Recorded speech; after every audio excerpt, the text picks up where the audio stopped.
kelenjar ludah perut di bawah lambung itu kalau manusia.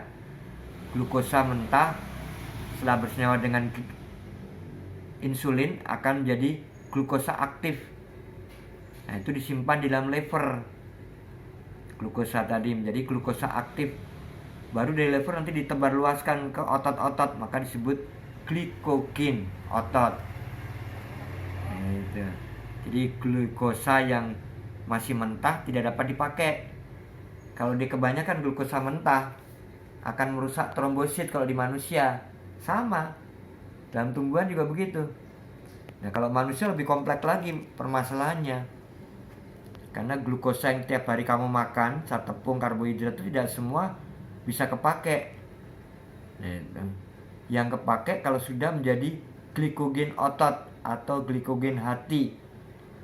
Nah, kalau glukosa itu masih mentah masuk di dalam darah, dia akan merusak trombosit saat pembeku darah, maka jadi penderita diabetes, bocor madu atau kencing manis. Itu orang-orang yang trombositnya tidak terbentuk karena dirusak oleh glukosa non aktif. Nah, glukosa ini bisa aktif apabila dia mendapat insulin dari pankreas. Glandula pankreatikus itu berfungsi mensekresikan, bukan mengekskresikan ya, mensekresikan hormon insulin dari pankreas masuk ke dalam duodenum atau usus 12 jari. Jadi berhubungan, manusia dan tumbuhan hewan itu berhubungan, faalnya berhubungan semua. Kalau kamu menguasai faal tumbuhan, ke hewan dan manusia lebih mudah. Kalau tumbuhan kan proses mentah, diolah. Nah, zat besi itu dipakai, Fe2+ dipakai untuk membantu menangkap sejumlah elektron-elektron yang berasakan dari sinar infrared.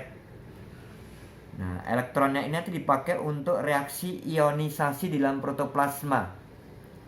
Makanya protoplasma cukup, tapi kok kemampuan reaksi ionisasi kurang, otomatis gerakan Brown kurang. Karena gerakan Brown itu kurang, otomatis di dalam protoplasma tidak ada gesekan. Karena atom-atom yang bermuatan plus sama negatif tarik menarik, yang plus sama plus, negatif sama negatif tolak menolak, timbullah friksi kinetik. Gesekan kinetik itulah yang menimbulkan panas di dalam sel. Nah, panas itu menghasilkan kalori untuk dinding sel, mengadakan pergerakan permeabilitas dinding sel, mengembang dan menguncupnya dinding sel.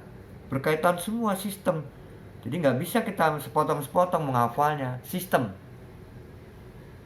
Maka Bapak juga menjawabnya, pertanyaannya satu, jawabnya panjang kan? Karena membentuk satu sistem. Jadi itu glikosilat itu adalah glikogen yang sudah aktif. Ya, glukosa diubah menjadi glikogen, glikogen diubah menjadi unsur-unsur aktif menjadi glikosilat. Maka berfungsi untuk membakar. Ya, semacam kita bernapas kan butuh O2. Nah, O2 dipakai untuk membakar makanan-makanan di dalam darah, makanan di dalam jonjot-jonjot usus yang diabsorb itu tidak dapat bereaktif kalau tidak dimasak. Yang memasak di dalam sel apa? Energi. Energi berdasarkan dari mana? Dari O2 dan dari karbohidrat. Jadi kadar sakarida atau glukosa itu merupakan unsur mutlak dalam kehidupan hewan, tumbuhan ataupun manusia. Jelas di situ?